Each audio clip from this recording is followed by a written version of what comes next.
Okay,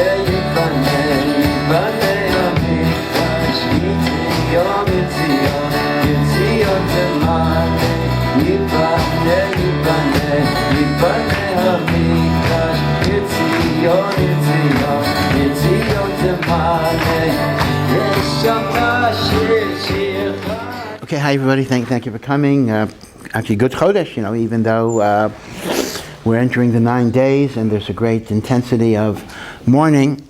Number one, the month of Av. They even say whatever its Babylonian origin as a name, Av means father, and this is actually a month in which Hashem cries over our suffering and His suffering, just as a father suffers when their children suffer. So this is the month of Av in which God is our Father that will hold our hand as we go through the agonies and the tzoros of the Churban. And of course we also call it Menachem Av, the comfort. This is a Zman of Nechama, and we know that the Navi Zechariah tells us that all of the fast days commemorating the destruction of the Mikdash, including Tisha B'Av, will be days of Sason and Simcha, days of joy. Not just the fast will be canceled, there will actually be days of Yankev, and even this year, who knows, even this year, it's Yitachen that there will not be a fast of the 9th of Av, that we can be Zocha to the Binyan Beis HaMikdash, and that's not just the building, but the revelation of God's presence, the Shekhinah, the restoration of prophecy, the feeling of intimacy to Hashem. All of this is theoretically within our grasp. It is within our potential to bring this redemption, and Yehi Ratzon that indeed that should be the case. Of course, Rav Schwab had a nice diuk in a different direction. Mishenichnas Av. Mishenichnas Adar, when the month of Adar comes, Marbin, we increase our simcha. Mishenichnas Av, when Av comes, Mima'atin b'simcha, we reduce our simcha. So Rav Schwab would point out that the issue is sometimes you do more, sometimes you do less, but you never bring it down to zero. It doesn't say Mishenichnas Av ein simcha. Mimatim, right? There's a norm of simcha. Adar, you turn the spigot on more, and Av, you turn it a little less, but Simcha there has to be all the time. And in fact, this is an interesting paradox. Chazal say, I'm sorry. It's the dedications, I'm sorry. Oh, I'm sorry, yeah. Okay, so let me stop in the middle of the sentence. I'm sorry I didn't mention our dedications. Refua Shelema for Chaim, Shimon ben Elka, Aliza Chaya bat Leah, and Eitan, Meir ben Liora. They should have a Refua Shelema, B'toch Sharchol Yisrael. And in addition, the shir is dedicated for an Aliyat Neshamot to Sybil bas Avrohom Chaim and Rav Yankev ben Rav Tzvi. Again, may in the zechus of the family supporting Torah, may these Neshamos have an Aliyah. Okay, so going back, Rav Schwab says, so the interesting thing is, Chazal say that nobody can have prophecy. Prophecy does not rest on a person unless they are besimcha. So you might ask, so many prophecies are prophecies of destruction. Yirmiyahu writes the book of Eicha, talking about tragedies and deaths and starvation. And he's getting prophecies from God. But you can't have prophecies unless you're besimcha. So what's going on when the Navi's prophecies are so negative and so devastating? And the answer is, in ways we don't really fathom, that yes, there are tragedies, and over the tragedies we cry. But we also have a simcha that HaKadosh Baruch Hu runs the world. And on some level, whatever God does is going to be latova, even though we don't understand it. And therefore, simultaneously, there is the joy that brings prophecy.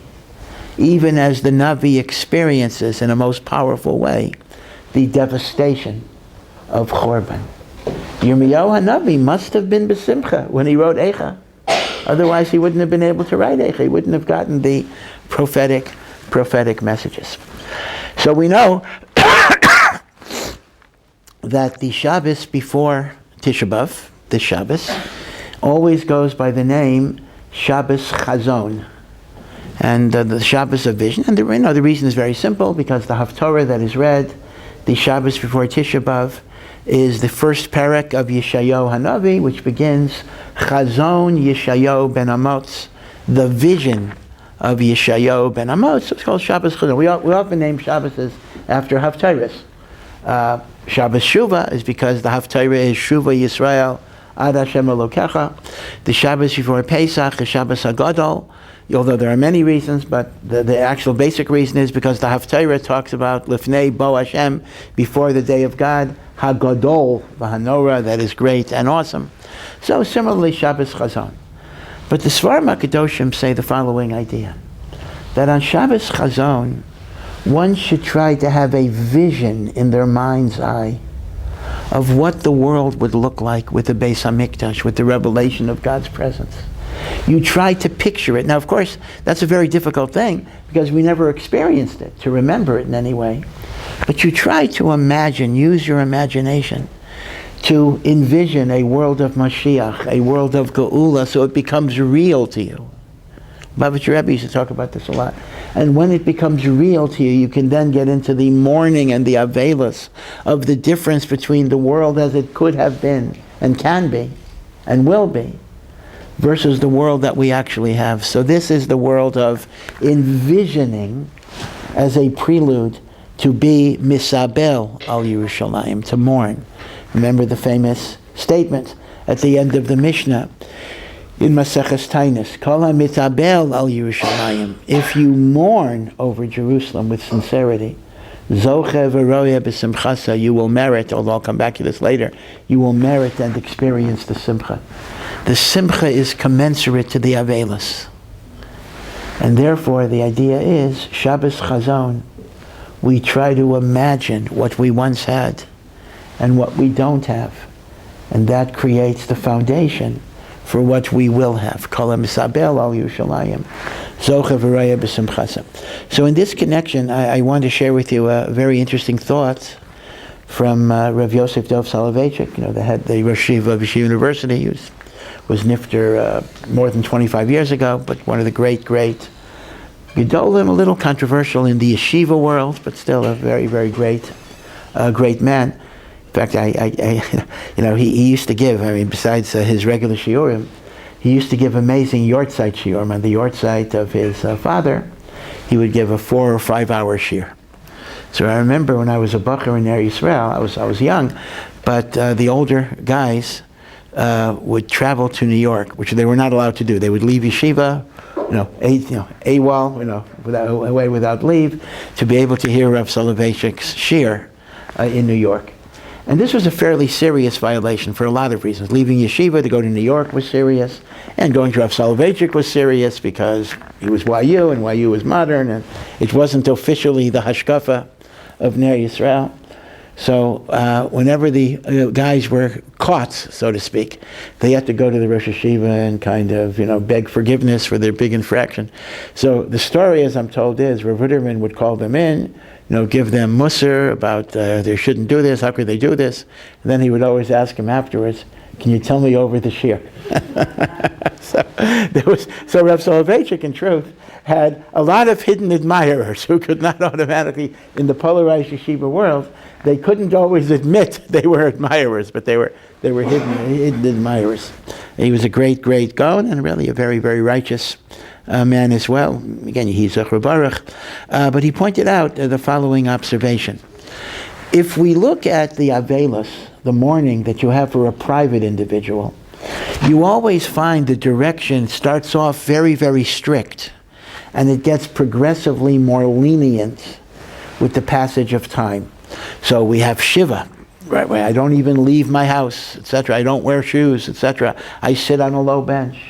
Very, very chamor. Then after Shiva, it's a little bit more relaxed. Shloshim, the 30-day period. I can go out, I can wear shoes, but I don't go to weddings, I don't do simchas, and the like. And for most relatives, like a sibling, or a spouse even, and even a child, amazingly enough, after Shloshim, there's no longer any mourning. Only for a parent, father and mother. You're in the level of mourning for a whole year, but that's also much more lenient than Shloshim. So the whole trajectory of Avelos is min hachamor, from that which is more severe, to kal, to that which is less severe. Right? You're going from the chamor to the kal. When we look at the various enactments and minhagim that our Chachamim and Jewish communities over the centuries have followed in order to commemorate the destruction of the Beis HaMikdash, you find a reversal of direction. We first start with the 3 weeks. And the truth is, amongst Sephardim, there's no such thing as the 3 weeks, basically. I mean, they keep the fast of Tammuz, but there are no restrictions until the month of Av. Okay, but even among Ashkenazim, our restrictions are not so bad. You know, we don't make weddings, we don't listen to music. Again, a cappella, I'm not going to go into all the variations. For some reason, people seem to have more shilas about the 3 weeks than any other time of year. Can you do this? Can I do that? Can my son take music lessons? My kid take swimming lessons? You know, every configuration that goes on. But whatever it is, we have restrictions during the 3 weeks.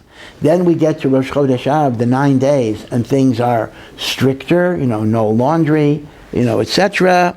And by the way, I saw someone gave me a biography of Rav Chaim Kanievsky, a very good biography, and I was just leafing through it. And I noticed 2 pictures. I don't know why that really, really struck me, because I think we could be Moshiach halacha from these pictures. Very, very interesting. One is that he's sitting with his granddaughter right before the 9 days, and she's trying on his shirts. You know how it is. You're not supposed to wear freshly laundered clothes. So if you have a bunch of shirts or whatever it is, so the custom is we put on the shirts before the 9 days, even just for a minute or 3 minutes. And then it's no longer freshly laundered, right? So there's a whole thing. You got to try on your shirts that you're going to wear during the 9 days, because even if you wash them before Rosh Chodesh, unless it's Shabbos, you don't wear freshly laundered. So he had this little girl of around, she looked like 7 or 8, and she was wearing these big, shirts in front of him. So first of all, I found that very, very, very interesting, because I would figure B'nai Brak Gadol would take the position that for a girl to wear a man's shirt is a prohibition. I'm serious. People would raise, I'm sure Charedim would raise the question, girls are not allowed to wear men's clothing. So I don't know what conclusion to draw, but I have an interesting precedent in the photograph that you can have a man can have his granddaughter try on his shirt. So that was interesting. Another thing I found interesting was they just had a picture of a letter that Rav Chaim wrote to his future wife, Bat Sheva, Elyashiv then, became Kanievsky, when they were engaged, when they were Chassan and Kala, he wrote her a letter, and you can actually read the letter. Now that itself is very, very, very fascinating, because there was a biography, The Making of a Gadol, about Rav Yaakov Kamenetsky, and that book was written by one of Yaakov's sons, Rav Nosson Kamenetsky, and that biography was banned and condemned and withdrawn from circulation. Part of it was because it mentioned that Rav Aaron Kotler wrote a letter to his Kala when they were engaged. And that was treif. How could you possibly say such a thing? But now I have photographic evidence that Rav Chaim Kanievsky did the same thing. So just opening the book at random, I had these 2 pictures that I thought was very, very interesting. Okay, but going back to the main point, excuse the digression. So you see how it's working here. The 3 weeks is fairly lenient. Then it gets upgraded during the 9 days. And then there are actually special chumras for the week of Tisha B'Av. Right, the week of Tisha B'Av is going to start Motzei Shabbos, the actual week of Tisha B'Av. And then there actually is an upgrade at the time of the Suda Mafseket, where we sit on the ground. And then the crescendo of mourning is Tisha B'Av itself. So it's very, very interesting. When it comes to private Avelos, we go progressively more lenient with the passage of time. When it goes towards Avelos over the Churban Beis HaMikdash, we get stricter. Stricter and stricter and stricter, culminating in Tisha B'Av. Why is the movement of the Avelos different in the 2 cases? So Soloveitchik says Avelos has a spiritual and psychological dimension, and the concept is different for private versus Beis HaMikdash Avelos. When, God forbid, a person suffers a private bereavement, their life is often shattered. They don't really know how they're going to go on. They lost someone they loved, someone they cared about tremendously. How can I move on? How can I rebuild my life? How can I get past the grief? Not in the sense, God forbid, of forgetting the one you love, but understanding that on some level you have to compartmentalize it so you can go on and live the life that God wants you to live. Because as long as we're here, as long as we're alive, God has a purpose for us to be alive. So part of Avelut is to hold your hand so you move from devastation to be able to re-enter the regular world. So for Shiva, don't even leave the house. We're going to come and support you and help you in whatever way. And then, like somebody who has to stick their toe in a cold pool of water, la'at, la'at, la'at, la'at, we want to take you to a place of normalcy. Again, you know, it's interesting that in the dynamics of mourning, sometimes a person doesn't want to get over their grief. And there's a good reason. Because it's almost as if they're losing the person forever, in the sense that they're no longer connected in that intense way. They want to hold on to at least the sorrow and the grief, and are they betraying the one that they love by not thinking about them always? So it's a complicated dynamic, but God wants us eventually to get back into life. And Avelos is a beautiful, deep mechanism to restore us to some level of normalcy after trauma. With the Churban Beis HaMikdash, unfortunately, we have the opposite problem. How many of us are so devastated over the loss of the Beis HaMikdash that we can't get out of bed in the morning? This might be a new excuse for guys in yeshiva. You know, you ask them, why didn't you come to davening? I said, the Churban Beis HaMikdash was so devastating, I just didn't have the energy. I was overwhelmed with grief over the Churban. Well, you know, you can always try an excuse, but I have a feeling it's probably not going to fly very well. After all, we don't appreciate what the Beis HaMikdash was. We never experienced it. How do you explain? No, the generation that experienced the Churban understood what it lost. We are like people who were born blind. People who were born blind can't understand color. How do you explain color to somebody who was born blind? People who were born deaf, how can they truly understand what music is? We don't know what the Beis HaMikdash is. We don't know what it is we missed. We don't know what it is that we're supposed to even desire. So our problem is not that the Churban is so devastating for us that we can't go on. Our problem is our life is fine. The purpose, this is Rav Soloveitchik, the purpose of mourning over the Beis HaMikdash is not to get us out of our devastation, but to get us into a frame of mind where we hope that as we increase the external symbols of Avelut, perhaps something will penetrate in our hearts. So consequently, the direction of the Avelut moves in opposite ways. The Avelos of the individual is to get you out of your grief. The Avelos over the Churban Beis HaMikdash is to get you into the grief. And that's why it goes El HaChamor. And the hope would be the chitzonius, the external behaviors of mourning are ma'orer, they awaken, they arouse the panemius, the inner state.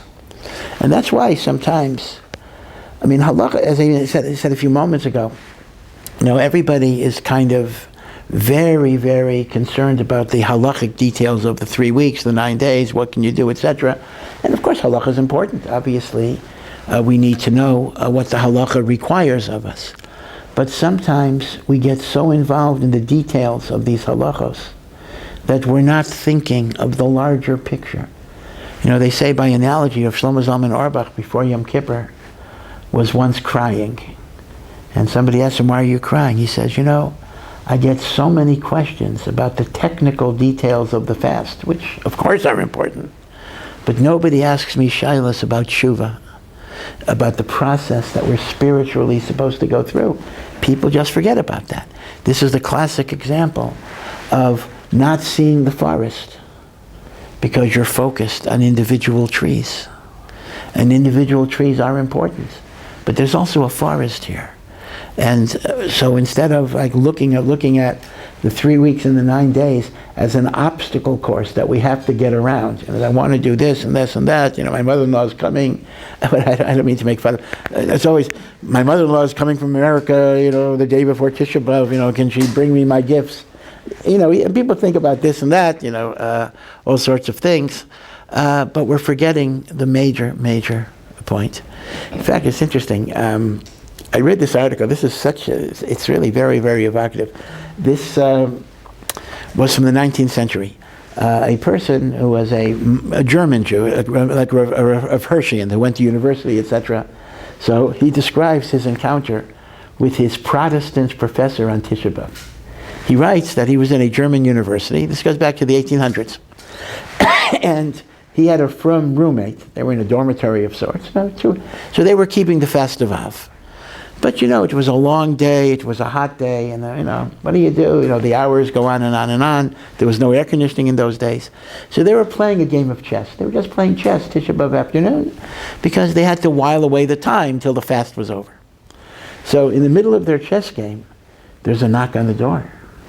And they open the door, and they see one of their philosophy professors who was a Protestant, a Christian. And the Christian looks very somber and very sad. And he says, I've come to comfort you on your day of grief, on your day of mourning. He says, may God restore the loss of your holy temple, so you will feel the pleasure of his divine. I know how much grief you must be suffering today. The gentleman who was writing this was really saying how ashamed he was, really, because essentially, he was keeping the halacha, he was keeping the fast of Tisha B'av, but he was just waiting for it to end. He was just playing chess. And this Protestant, this Christian, genuinely felt a sense of grief and a sense of empathy.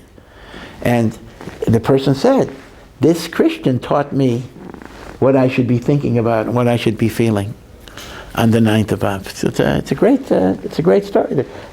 He was so sad, he was so somber, he was heartbroken over the Churban Beis HaMikdash, and he said, "I know what a hard, difficult day this is," and he didn't mean because it was hot. He says, "I know what you must be going through." Okay, so that's something to think about in terms of the pattern of mourning. Now, it is interesting that even in the Parsha of the week, Devarim, there are some important ramazim to the notion of the fast of Av, Churban Beis HaMikdash. The word Eicha. How can it be Eicha? Eicha, of course, is the first word of the Book of Lamentations, called the Book of Eicha. But, by the way, the name that Chazal give to the Book of Eicha is actually Sefer Hakinos, which is Lamentations. So the truth of the matter is that the English name of the book corresponds to the rabbinic name of the book. It's called Sefer Hakinot, but we commonly call it Megillas Eicha. Excuse me. And Eicha, first as a word, first appears in this Parsha when Moshe Rabbeinu is saying, when Yisro told him to appoint judges, and we even read this one pasuk we even read in the tune of Eicha, Eicha esal levadi. How can I bear by myself, Moshe says, torchachem, your troubles, umasachem, and your burdens, v'rivchem, and your quarrels. So the Medrash comments, there are 3 Nevi'im who use the word Eicha. Moshe Rabbeinu uses Eicha at a time when the Jewish people were at their epitome, meaning the old generation had died and the new generation was going to enter Eretz Yisrael. Yeshayahu Hanavi, hundreds of years later, when the Jews are getting decrepit and committing so many sins, Yeshayahu says, and this is the Haftarah of Shabbat Chazon, Eicha haisa lezona, kirya ne'emana. How has the faithful city, Yerushalayim is called the faithful city, become like a prostitute that is unfaithful to her husband? That's God. So Moshe was Eicha esal levadi. How can I bear by myself all of your troubles? How has the city become a prostitute, an unfaithful wife? And the final Eicha is Yirmiyahu, who actually experienced the Churban. And he says, Eicha Yashva Vadad, Ho'ir Rabasi Hoisa Ka'almana. How has the great, majestic city become desolate and isolated, like a widow who has lost her husband? So these are the three Eichas. The Eicha of Moshe, the Eicha of Yeshayahu, the Eicha of Yirmiyahu. In fact, there's a direct line that connects all of the three. It is from the Eicha of Moshe that you get the Eicha of Yeshayahu, and it is from the Eicha of Yeshayahu that you get the Eicha of Yirmiyahu. Let's look at the Eicha of Moshe. Moshe Rabbeinu is describing a Jewish people who quarrels, who are divisive, who fight, who are polarized. And Moshe Rabbeinu expresses his own frustration. How can I deal with your quarrels, with your fighting, with your burdens? That's a remez to sinat chinam, the hatred, the rivalry, the polarization that Chazal say at least was characteristic of why the second temple was destroyed. So in a sense, all of the Churban is rooted in the sinat chinam that is expressed in Moshe. But then we have Yeshayahu, who's making the point that when you betray your interpersonal behavior, your bein adam l'chavero, eventually that turns into rebelling against God as well. You can't love God and not love God's children.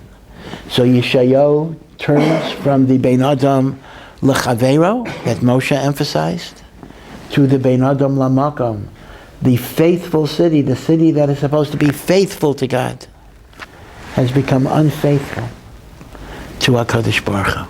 So Moshe is bein adam l'chavero, Yeshayahu is bein adam l'makom, and together they lead inevitably to the third stage of actual Churban. The city has been desolate. God has left the city. Of course, even in this first pasuk, which is such a powerful pasuk, the lament of Yirmiyahu, who experiences this Churban in his own lifetime. It says, she is like a widow.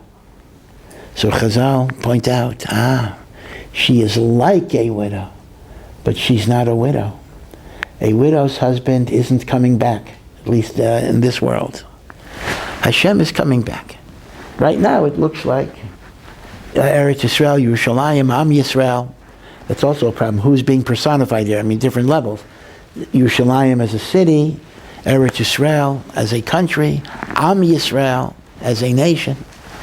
But they are like an almana, but they are not an almana mamish, because the husband will come back. So these are the three eichas that are in the parsha. I may have mentioned last week, so forgive me if I'm repeating it. I don't remember if I did. Rav Tzadok points out a very interesting observation, and if I did mention, I'm going to mention it again anyway because I want to add something new to it. Rav Tzadok has an observation that we know that when it comes to Pesach, we have 4 Lishonos of Geula, we have 4 terms of redemption. This is in Parshas Va'era in Shmos, and this is the basis upon which the Chachamim enacted 4 cups of wine at the Seder. Right, the 4 Lishonot of Geula, V'hotzeisi, I will take you out, V'hitzalti, I will save you, V'goalti, I will redeem you, V'lakachti, I will take you unto me as a nation, which is really Matan Torah. I'm sorry, you were saying? Huh? I'll get to the 5th one. But the 4 cups are based on the 4 Lashonot of Geula, and we commemorate each Lashon of Geula. Now, in addition, there is a 5th Lashon. After the 4 Lashonot of Geula, it says, I will bring you to the land that I promised Avrohom, Yitzchak, and Yaakov. And indeed, there is Rabbi Tarfon. There is one opinion in the Mishnah that says you're supposed to have 5 cups. And even though we don't paskin like that, the Maharal, as great a person as the Maharal, actually says that it's not an obligation, but it's better to have 5 cups at the Seder. And then there's a huge discussion. If you have 5 cups, when do you drink it? I mean, they're like 50 different opinions as to if you go with the Kos Chamishi, how do you position it? Rabbi Nachman Kasher wrote a huge, brilliant essay going through all of the variations of Kos Chamishi. But nevertheless, the halacha is very clear. We do not drink the fifth cup. And why don't we drink a fifth cup? At least we're not mechuyev to, because the fifth cup is a reference to the messianic redemption that has not yet taken place. And that is why Ashkenazim, at least, Sephardim not necessarily, have the custom of Eliyahu's cup, which is a cup of wine that's on the Seder table, but we don't drink. And the reason is because Eliyahu Hanavi is going to announce the coming of Moshiach. And therefore, this is a cup that we're going to drink when Eliyahu comes. But we're not going to drink until Eliyahu comes. But it's on the table to remind us of Eliyahu Hanavi. That's why, indeed, although some people pour the kos of Eliyahu even at the beginning of the Seder, but the best way of doing it is at the point after benching, when you're going to open the door to welcome Eliyahu Hanavi, and that's when you pour the fourth cup. That would also be when you pour the fifth cup in honor of Eliyahu Hanavi. Contrary to what generations of parents have told their children, I don't think there's any source that Eliyahu drinks from the cup. You know the old story, I'm sure either you've done it or your parents did it, that they knock over some of the cups, so some wine spills out, and they say, oh, see, Eliyahu Hanavi drank some of the wine. There is a makor that Eliyahu Hanavi visits us the night of the Seder. I don't think there's a makor that he actually drinks wine. And after all, with all that traveling, it wouldn't be that good to drink that much. So we do have, in other words, the four Lashonos of Geula, plus the fifth Lashon that's connected to Mashiach. So Rav Tzadok says, we have like a photographic negative, if you remember that, the old-fashioned photographic negatives.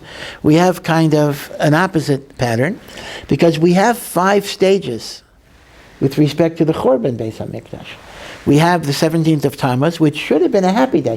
Think about it. What would the 17th of Tammuz have been? It was the day that Moshe Rabbeinu came down with the Luchais. That would have been a day of Matan Torah, essentially. But because of the golden calf, it became a day of tragedy and the like. So he says, Shivas or B'Tammuz corresponds to the first Lashon of redemption. The 3 weeks are 2, 3, 4. They correspond to the other languages of redemption. And the 9th of Av corresponds to the Messianic redemption, the 5th Lashon.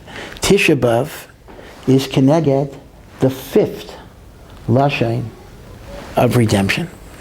So he draws a parallel.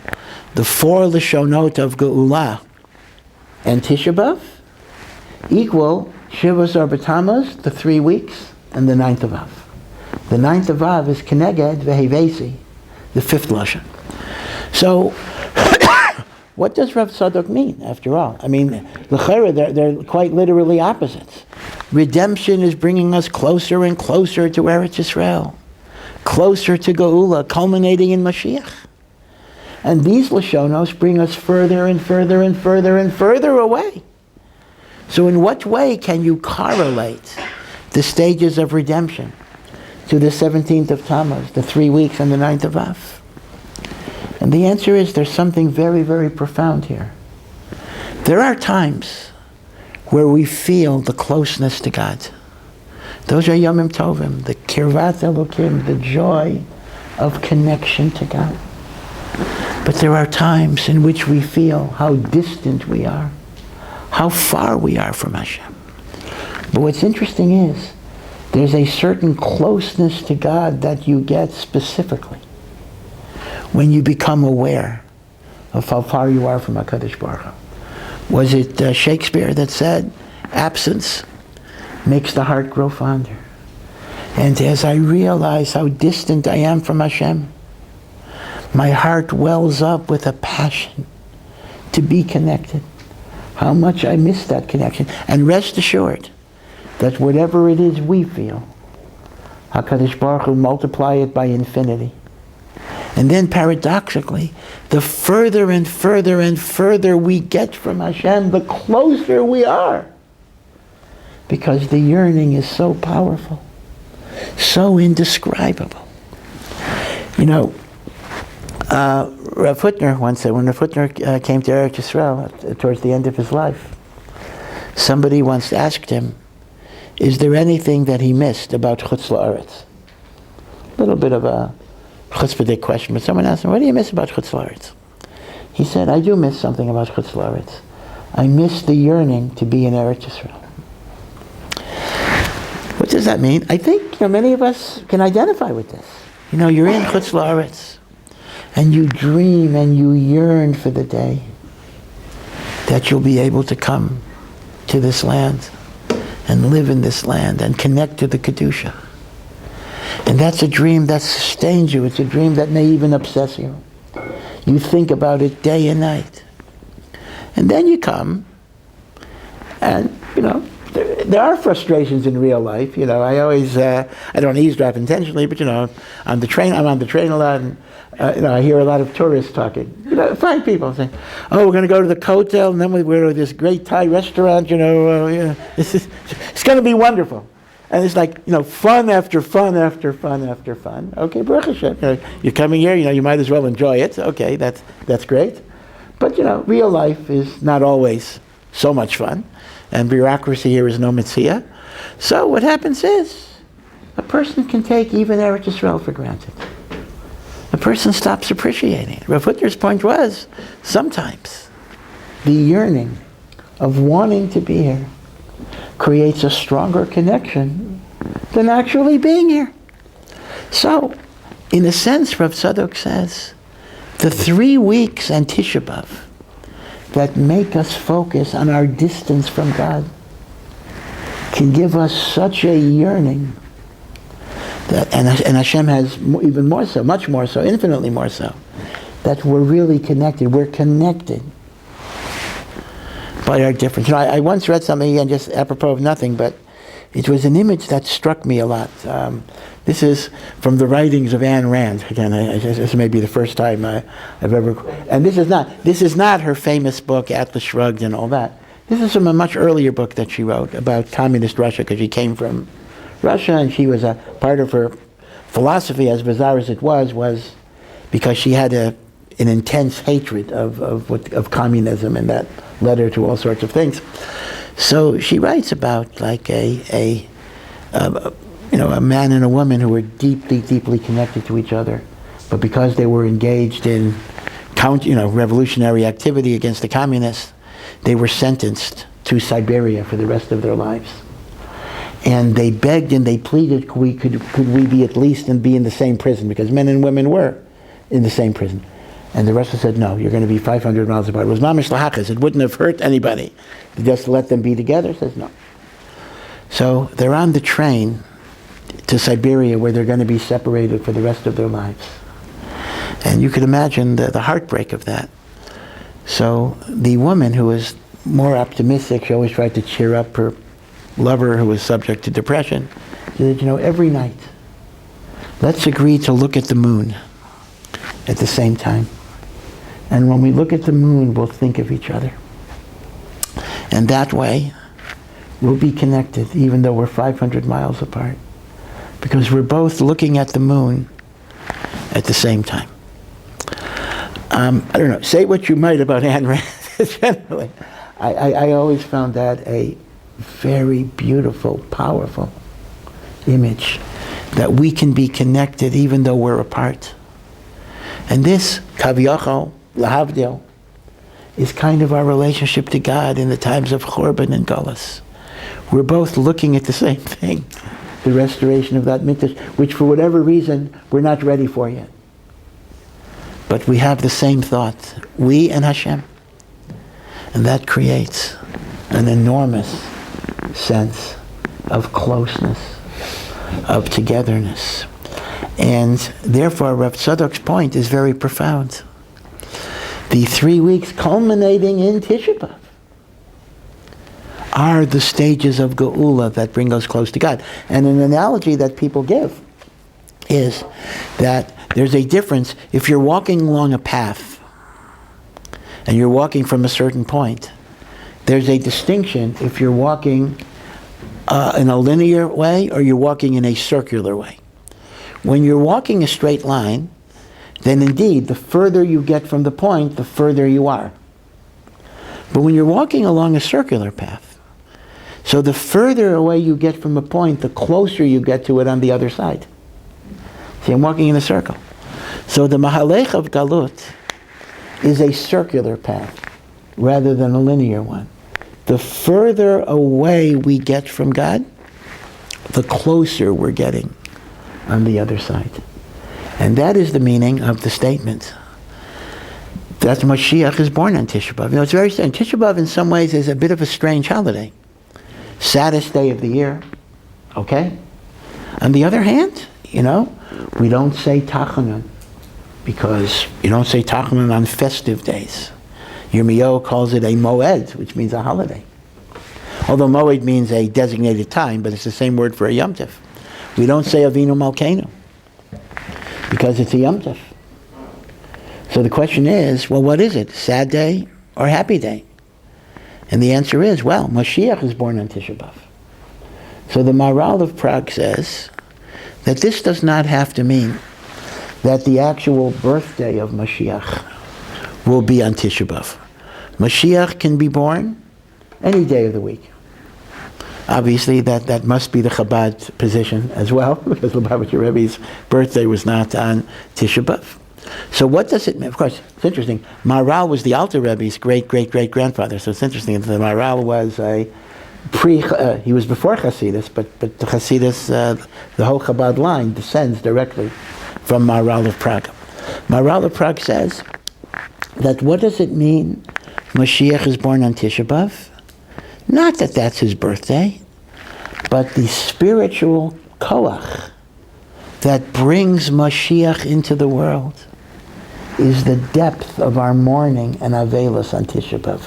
We bring Moshiach into the world by the depths of our yearning and the depths of our desire to bring Geula into the world, right? That's the koach of our mourning, of our avelos, and the like.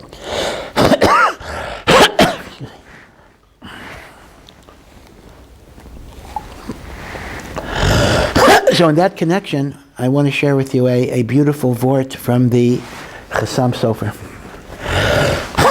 Pardon me. I quoted before, but I deliberately mistranslated, the famous Maimer Chazal, which is a Mishnah at the end of Maseches Tanis. Kol ha-misabel al Yerushalayim, anyone who mourns over Jerusalem, Zoche v'roeh b'simchata.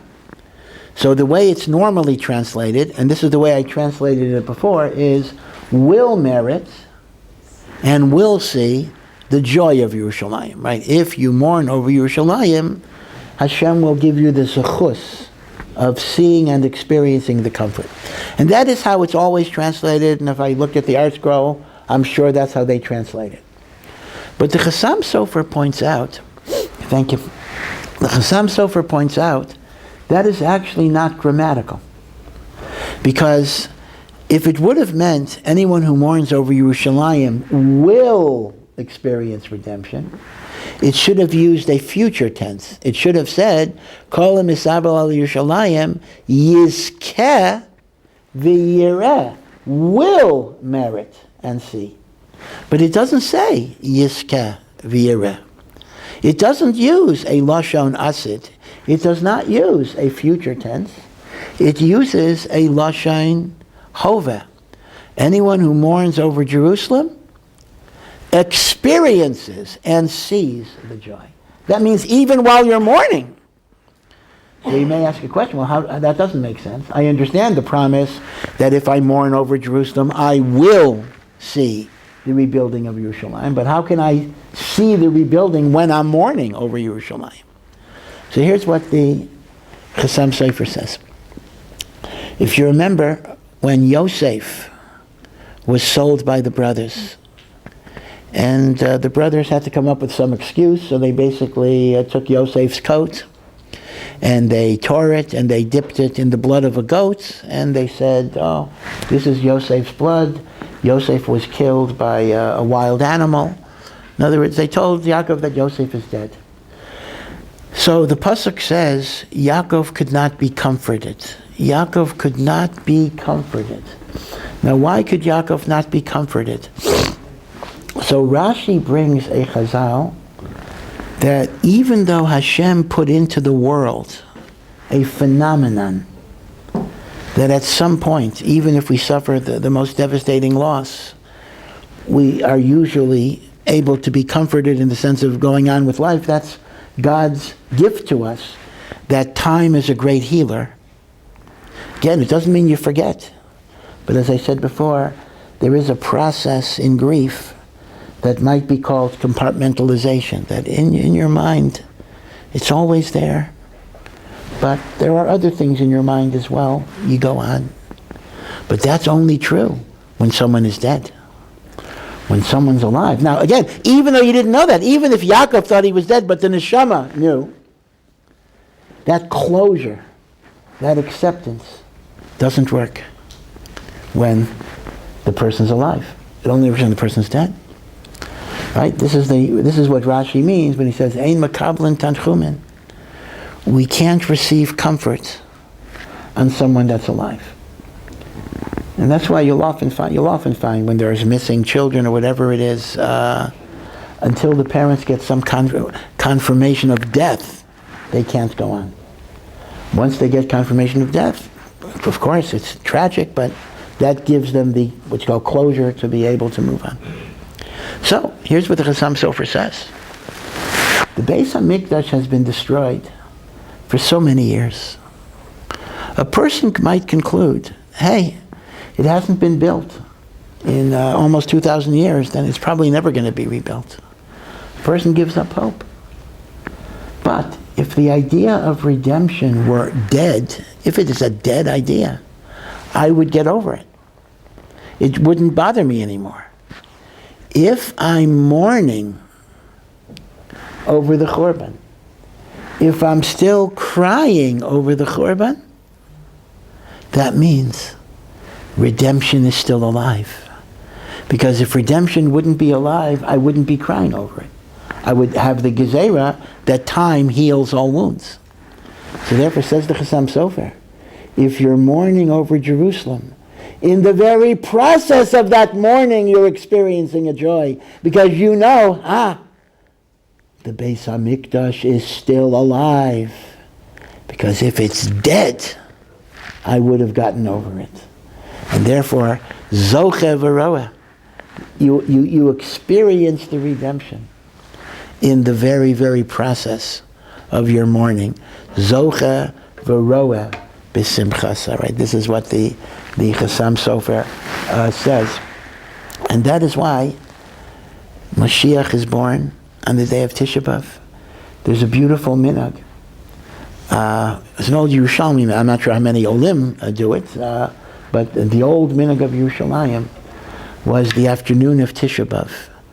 The women would clean the house. They would sweep the stone floors in anticipation of the coming of Moshiach. They would make their homes ready for the coming of Moshiach. By the way, my neighbor is Reb Mordechai Machlis. Many of you probably know the Machlises are a famous family. Unfortunately, Rebbetzin Machlis was nifteris a few years ago. But still, Reb Mordechai and his children still continue her Messiah of certainly scores of guests, sometimes over 100, but they have guests like all the time, the tremendous, legendary Hachnasas Orchim, one of the great Hachnasas Orchim Balei Chesed in the world, I would say. But the halacha that many people don't keep, but you should keep, that you leave a part of your wall unpainted as a zecher l'chorban, a commemoration of the chorban. So in the Machlis' house, they have a large area that's unpainted, but on the floor, they have a can of paint and a brush that they keep next to that wall to say, listen, we are ready to paint this, any day, any moment. that the Beis HaMikdash comes. So that's the combination of the Avelos over the Churban, but also the Amunah Shelema that HaKadosh Baruch Hu is going to bring the redemption. And even on Tisha B'Av, we express that. We don't say Tachanan. We don't say Avinu Malkeinu. The meaning of cleaning the house in honor of Moshiach. You know, there's another old minhag that people have. I think people still do it. And this is a very old minhag. I'll give you the origin of it, in which they walk around the walls of the old city. Now, on top, on the ramparts, I don't think you can go all the way around. I haven't done it for many, many years, but I don't think it's a 360-degree thing. But people on the ground level can literally walk around the entire circumference of the old city. Now, this is actually a very, very old minhag, and this dates from the aftermath of the Hadrianic persecutions. If you remember, the Second Temple was destroyed, let's say the year 70, between 68 and 70. 70 is the most common date. But then, around 60 years later, we had the Bar Kokhba revolt, which was a second attempt to fight the Romans. And the Bar Kokhba revolt was originally very successful. The spiritual leader of the Bar Kokhba revolt was none other than the great Rabbi Akiva, who actually thought that Bar Kokhba was Moshiach. And how we understand that is a very difficult issue. Was Rabbi Akiva wrong? Was Bar Kokhba potentially a Mashiach, but the generation wasn't deserving of it?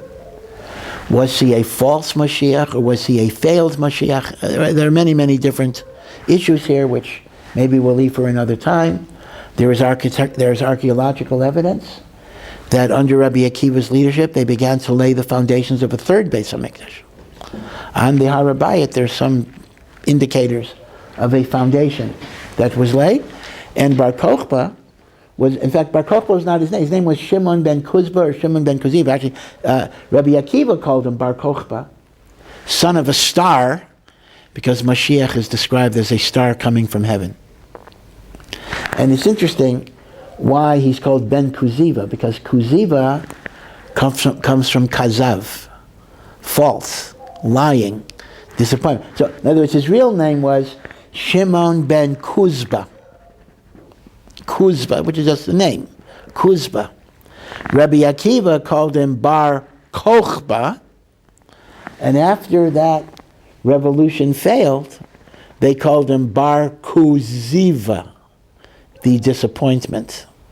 So it's Kuzba, Kokhba, Kuziva. And eventually, so initially he was very, very successful. 900 Jewish settlements were liberated from Romans. Coins were minted, the famous Bar Kokhba coins that you can get not for not that much money. As I said, they began to lay the foundation of a third temple. But eventually, the Bar Kokhba revolt was crushed mercilessly in Beitar, and that also occurred on the 9th of Av in the year 135. So 65 years after the Churban was the destruction of Beitar. And that's one of the tzaras of Tisha B'Av, the destruction of Beitar. Now, that's not modern day Beitar, but Beitar. And if you look at the numbers in the Gemara, which are truly astronomical and almost certainly an exaggeration, as the Mefarshim say, the destruction of Beitar was much more devastating than even the Churban Beis HaMikdash, in terms of loss of life, in terms of destruction. But more than even the loss of life, the anti-religious laws of the Romans were primarily the aftermath of Bar Kokhba, meaning after the Churban Beis HaMikdash. The Romans didn't care if Jews kept mitzvahs. They could learn Torah, they could keep Shabbos. There's no Beis HaMikdash, as bad as that is. But Hadrian, after Bar Kokhba, decided he could no longer be Mr. Nice Guy. And at that point, he was absolutely determined to break the Jewish rebellion. And all of the stories about Rabbi Akiva being tortured to death, and the stories of the great rabbis who were killed because they were teaching Torah, that's after Bar Kokhba, more than after the Churban Beis HaMikdash. So, the thing was that one of the things Hadrian did was, Hadrian did not allow Jews to live in the city of Jerusalem. Jerusalem was dedicated as a temple to Jupiter. It was named Aelia Capitolina, And for more than 200 years, getting into the Byzantine Empire, Yerushalayim was Yidden. No Jew was allowed in Jerusalem. At various times, Christians were allowed, depending on whether the emperor was friendly to Christianity or not. Jews were not allowed to live in Jerusalem. The whole area was made into a Roman temple. Once a year, Hadrian gave permission to Jews to walk around the city from the outside on the 9th of Av, to kind of rub salt in their wounds. And from then, that's a very old minhag. This dates from after the Bar Kokhba revolt. There was a custom for Hasidim, for pious men and women, to circle the city of Yerushalayim on the 9th of Av. But instead of it being the Hadrian meaning of rubbing salt in your wounds, it's a fulfillment of the verse in Tehillim, Sobu Tzion V'Hakifua. Walk around Zion and surround it, so you will experience the rebuilding of the city, right? So Hadrian had one particular meaning. We do the same thing, but we do it for a different reason. Our kavanah is very, very different.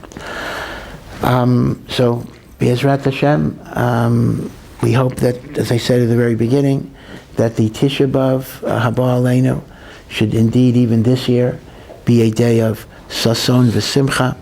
If chas v'shalom we are not zocheh, then may it indeed be the last Tisha B'Av that will be a day of fast.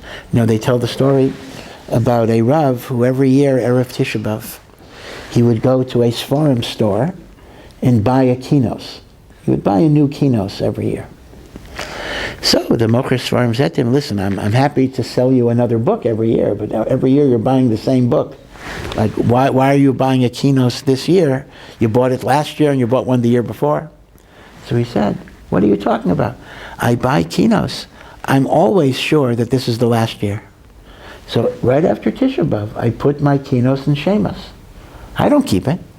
If chas v'shalom, we're still fasting, I have to buy a new one. I don't keep my kinos around because I have emunah Shelema.